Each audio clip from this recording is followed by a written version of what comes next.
ध्याये नित्यं महेशं रजतगिरिनिभं चारुचन्द्रावतंसं रत्नाकल्पोज्ज्वलांगं परशुमृगवराभीतिहस्तं प्रसन्नं पद्मासीनं समन्तात् स्तुतं मर्गणैर्व्याघ्रकृतिं वसानं विश्वबाध्यं विश्वबन्धं निखलभयहरं पंचवक्त्रं त्रिनेत्रं। नमस्कार, स्वागत है आप सभी का हमारे YouTube चैनल में। आज के इस वीडियो में आप श्रवण करेंगे आश्विन मास के शुक्ल पक्ष के भौम प्रदोष व्रत की कथा। इस बार आश्विन शुक्ल पक्ष का प्रदोष व्रत 15 अक्टूबर मंगलवार के दिन किया जा रहा है। मंगलवार के दिन पड़ने के कारण यह भौम प्रदोष व्रत अथवा भौम त्रयोदशी व्रत के नाम से इस व्रत को जाना जाता है। आज प्रदोष काल का समय रहेगा शाम को 4:40 से 7:03 के मध्य में।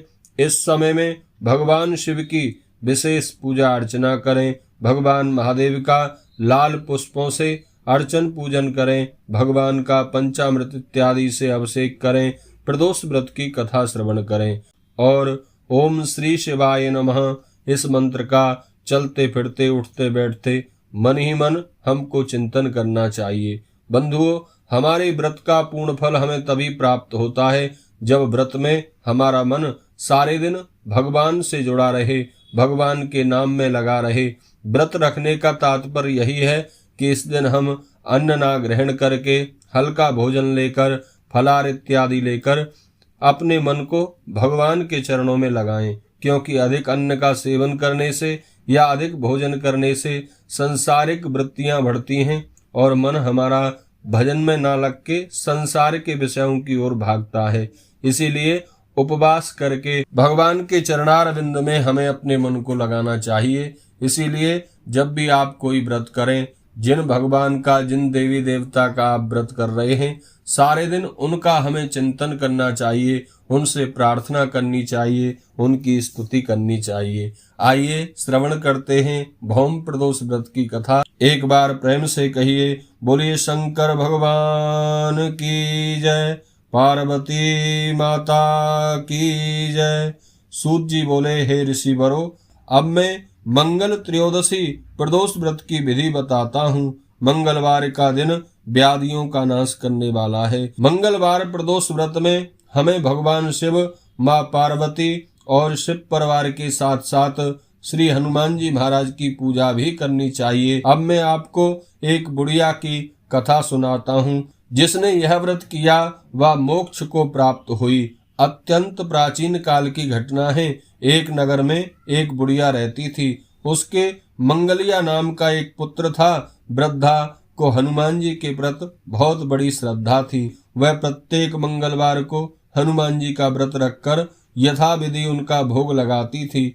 उसके अलावा मंगलवार को एक ना तो अपने घर को लीपती थी और ना ही मिट्टी खोदती थी। इसी प्रकार उसे व्रत रखते हुए जब काफी दिन बीत गए तो हनुमान जी ने सोचा कि चलो आज इस वृद्धा की श्रद्धा की परीक्षा लेते हैं। हनुमान जी महाराज साधु का वेश बनाकर उन वृद्धा माता के द्वार पर पहुंचे और पुकारा, है कोई हनुमान भक्त जो हमारी इच्छा पूरी कर सके।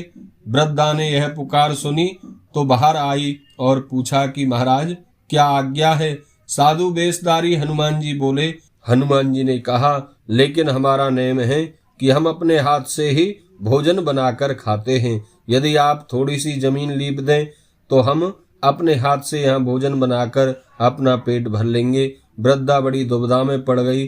अंत में हाथ जोड़कर प्रार्थना की, हे महाराज, मेरा नियम है कि मैं मंगलवार के दिन ना तो मिट्टी खोदती हूँ और ना ही जमीन लीपती हूँ। मिट्टी खोदने और लीपने के अतिरिक्त जो काम आप कहें वह मैं करने को तैयार हूँ। साधु ने 3 बार परीक्षा करने के बाद कहा, तू अपने बेटे को बुला, मैं उसे औंधा लिटाकर उसकी पीठ पर आग जलाकर भोजन बनाऊंगा। वृद्धा ने सुना तो उनके पैरों तले की धरती खिसक गई, मगर वह वचन हार चुकी थी। उसने मंगलिया को पुकार कर साधु महाराज के हवाले कर दिया, मगर साधु ऐसे ही मानने वाले ना थे। उन्होंने वृद्धा के हाथों से ही मंगलिया को औंधा लिटाकर उसकी पीठ पर आग जलवाई। आग जलाकर दुखी मन से वृद्धा अपने घर के अंदर जा घुसी। साधु जब भोजन बना चुका तो उसने वृद्धा को बुलाकर कहा कि वह मंगलिया को पुकारे ताकि वह भी आकर भोग लगा सके।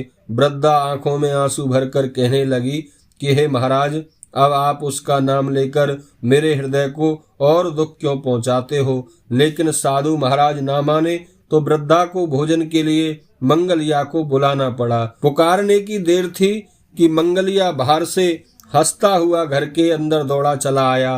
मंगलिया को जीता हुआ देखकर वृद्धा को सुखद आश्चर्य हुआ।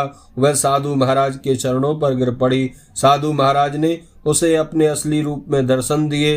हनुमान जी को अपने आंगन में देखकर वृद्धा को लगा कि जीवन मेरा अब सफल हो गया है। सूत जी कहते हैं, हे ऋषियों, इसी प्रकार जो श्रद्धा भक्ति से प्रदोष व्रत को धारण करते हैं, भगवान उनके मन की कामना को अवश्य ही पूर्ण करते हैं। बोलिए शंकर भगवान की जय, हनुमान जी महाराज की जय।